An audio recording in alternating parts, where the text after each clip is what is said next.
ल आउनुहोस् क्वेसनतिर। What is exhumation? How antemortem data can help in identification of human remains? What are the legal provision you know about exhumation in Nepal? क्वेसनमा के सोधिएको छ भने एक्सुमेसन भनेको के हो र एन्टिमोर्टम डाटाले चाहिँ ह्युमन रिमेन्सलाई आइडेन्टिफिकेसन गर्नको लागि कसरी हेल्प गर्छ र साथै क्वेसनको थर्ड पार्टमा के सोधिएको छ भने एक्सुमेसन सम्बन्धी हाम्रो नेपालमा चाहिँ के कस्ता लिगल प्रोभिजनहरू प्रावधान रहेको छ जुन तपाईँले जान्नु भइरहेको छ।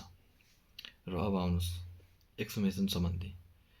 एक्सुमेसन is the lawful digging of buried dead body or human remains from a grave for postmortem examination, identification or further investigation। यानि कि एक्सुमेसन भनेको एउटा यस्तो लिगल प्रोसेस हो जुन चाहिँ गाडिएको डेड बडी वा ह्युमन रिमेन्सलाई ग्रेभबाट उत्खनन गरेर पोस्टमर्टम एक्जामिनेसन गर्नको लागि या व्यक्ति विशेष आइडेन्टिफिकेसन गर्नको लागि अर फर्दर इन्भेस्टिगेसन गर्नको लागि जुन उत्खनन गरिन्छ, जुन सम्पूर्ण प्रोसेस हो त्यो चाहिँ एउटा त्यसलाई के भनिन्छ भने एक्सुमेसन भनिन्छ। It is usually carried out under the authority of a competent legal authority when question arises regarding the identification of the dead body, cause of death or criminal investigation। यो एक्सुमेसन चाहिँ एउटा चाहिँ कम्पिटेन्ट लिगल एथोरिटीको अन्डरमा चाहिँ गरिन्छ।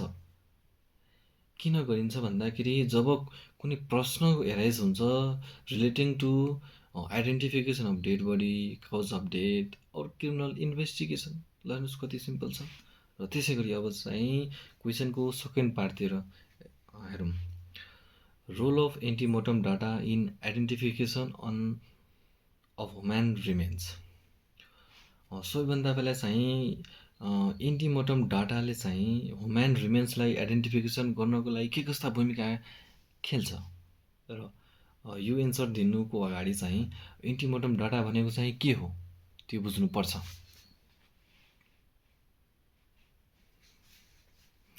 एन्टिमोर्टम data refers to information collected about a person of his or her or before death. It is compared with postmortem finding to establish identity. Antemortem data भनेको चाहिँ information collected about a person of his or her life period or before the death. यानि कि कुनै व्यक्तिको जीवनकाल रहिरहँदा त्यो व्यक्ति विशेष सम्बन्धी इन्फर्मेसन जति पनि इन्फर्मेसन कलेक्टेड छ या मर्नुभन्दा अगाडि त्यो नै एन्टिमोर्टम हो डाटा हो। यानि कि एन्टिमोर्टम डाटा किन हो भने त्यो पोस्टमोर्टम गर्नुभन्दा अगाडिको सम्पूर्ण डाटालाई एन्टिमोर्टम डाटा भनिन्छ, मान्छेको व्यक्ति विशेष इन्फर्मेसनलाई। र त्यो एन्टिमोर्टम डाटालाई चाहिँ it compare with the postmortem finding to establish identity. यानि कि यसलाई एन्टिमोर्टम डाटालाई कम्पेयर गरिन्छ पोस्टमोर्टममा आइडेन्टिटी इस्टाब्लिस गर्नको लागि। त्यसै गरी चाहिँ antemortem data helps in identification through. अब चाहिँ एन्टिमोर्टम डाटाले चाहिँ कसरी हेल्प गर्छ आइडेन्टिफिकेसन, कुन तरिकाबाट? जस्तै कि personal information, name, sex, age, height, weight, occupation. सेकेन्डमा चाहिँ medical record, previous illness, surgeries, fractures, implants and hospital records. यानि कि मान्छेको जीवनकाल रहिरहँदा त कुनै न कुनै त मेडिकल रेकर्ड होला, मान्छे त बिरामी परे होला या कुनै सर्जरी गराए होला, कति न कति त हुनसक्छ। ती नै सबै एन्टिमोर्टम हो, डाटा नै हो। र त्यसै गरी चाहिँ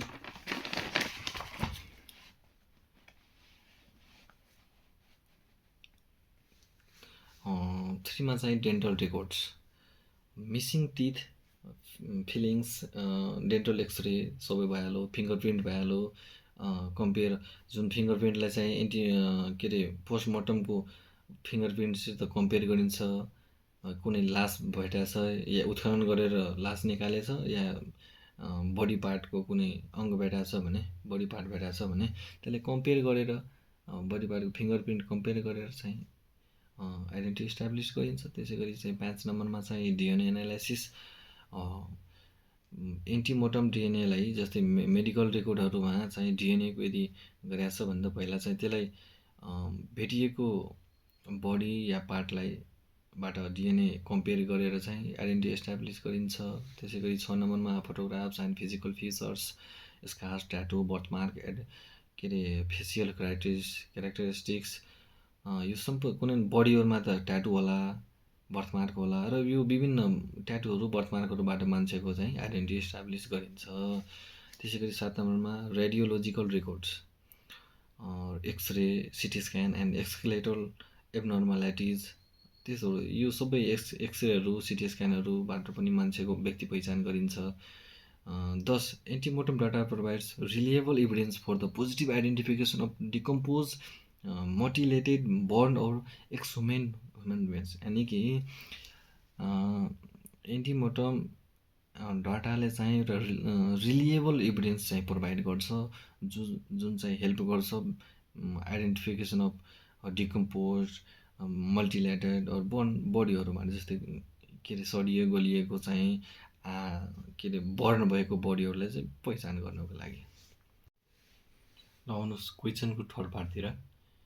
legal provision regarding exhumation in Nepal. Till days, Parliament of Nepal has not passed a specific act relating to exhumation or postmortem procedure. Even Nepal government also not made rules and regulation regarding forensic science or medical legal investigation. But a statutory body like Commission of Investigation on Enforced Disappeared Person (CIDP) and constitutional body National Human Rights Commission NHRC have been made guidelines on forensic exhumation. यानि कि हाम्रो नेपालको parliament के अरे संसदले अहिलेसम्म चाहिँ यो एक्सहुमेसन सम्बन्धी र एक्सहुमेसन प्रोसिड्युर सम्बन्धी कुनै पनि ऐन कानुन बनाएको छैन। र यो चाहिँ इभन हाम्रो नेपाल गभर्मेन्टले पनि कुनै रुल्स रेगुलेसन पनि बनाएको छैन फोरेन्सिक साइन्सको जुन मेडिकल लिगल इन्भेस्टिगेसन सम्बन्धी। तर यो कामहरू अब कसरी हुन्छ भन्दाखेरि यो विभिन्न एक्सहुमेसन प्रोसिड्युरहरू चाहिँ जुन एउटा हाम्रो स्ट्याच्युटरी बडी छ, जुन एक्टबाट एस्टाब्लिस जुन बडी छ, जस्तै कि commission of investigation on enforced disappeared person (CIDP) र संवैधानिक जुन निकाय छ हाम्रो संवैधानिक बडी नेसनल ह्युमन राइट्स मानव अधिकार आयोग जुन छ नि, र यो दुईटा बडीले चाहिँ बनाएको गाइडलाइन्सबाट चाहिँ फोरेन्सिक साइन्सको जुन एक्सहुमेसन प्रोसेसहरू गरिन्छ।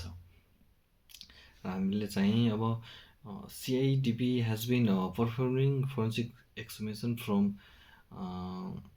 2063 to find out the missing person in armed conflict of 2052 to 2063।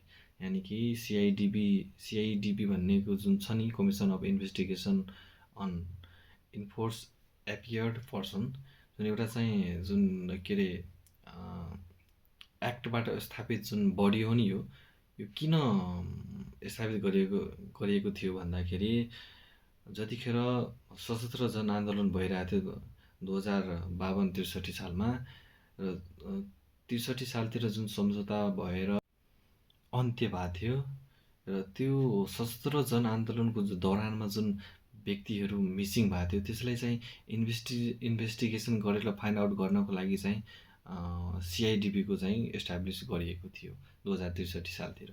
त्यसै गरी Nepal has followed forensic exhumation guidelines developed by the above mention bodies, यानि कि माथि उल्लेखित जुन बडीहरू छ दुईवटा, एउटा कन्स्टिट्युसनल र एक्टबाट एस्टाब्लिस बडी CIDP ले बनाएको गाइडलाइन्स फ्लो गरेर चाहिँ एक्सहुमेसन प्रोसेसहरू र फोरेन्सिक साइन्सको विभिन्न कामकाजहरू भइरहेको देखिन्छ नेपालमा।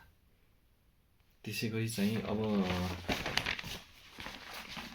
अर्को चाहिँ the major legal provision and practice relating to exhumation in Nepal includes, यानि कि लिगल प्रोभिजनहरू एक्सहुमेसन सम्बन्धी के कस्ता छ भन्दाखेरि exhumation is conduct only on the order of a competent authority, यानि कि एक्सहुमेसन भनेको कसरी कन्डक्ट गरिन्छ भने एउटा जुन अधिकार प्राप्त निकाय छ नि त्यसको अन्डरमा मात्रै गर्ने गरिन्छ।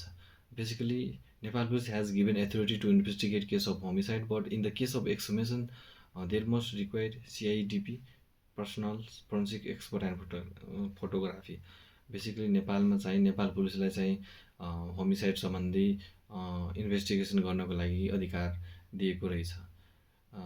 बट इन केस अफ एक्सहुमेसन, यो एक्सहुमेसन केसमा चाहिँ नेपाल पुलिसले मात्रै गएर चाहिँ पुग्दैन। यहाँ चाहिँ विभिन्न फोरेन्सिक एक्सपर्टहरू, फोटोग्राफरहरू, सम्बन्धित विज्ञहरू गएर चाहिँ एक्सहुमेसन गर्ने गरिन्छ।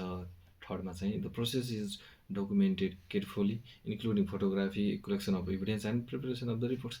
यानि कि जुन एक्सहुमेसन गरिरहँदाखेरि जुन केयरफुली चाहिँ डकुमेन्टहरू गर्नु पऱ्यो, मुचुल्काहरू बनाउनु पऱ्यो, फोटोग्राफीहरू लिनु पऱ्यो विभिन्न इभिडेन्सहरूको। र चारमा proper collection and preservation of the remains with proper chain of custody. यानि कि जुन यहाँ उत्खनन गरेर जुन भेटिएको लास वा कुनै बडी पार्टलाई चाहिँ राम्ररी चाहिँ राख्नुपर्छ र चेन अफ कस्टडी फ्लो गर्नुपर्छ। प्रोपर 5मा चाहिँ प्रोपर ट्रान्सपोर्टेसन अफ मर्टरी, यानि कि जुन भेटिएको उत्खनन गरिएको जुन लास या पार्ट अफ बडी छ त्यसलाई चाहिँ लास राख्ने घरमा चाहिँ राम्ररी ट्रान्सफर गर्नुपर्छ। यति नै हो लास्ट। हस्, धन्यवाद।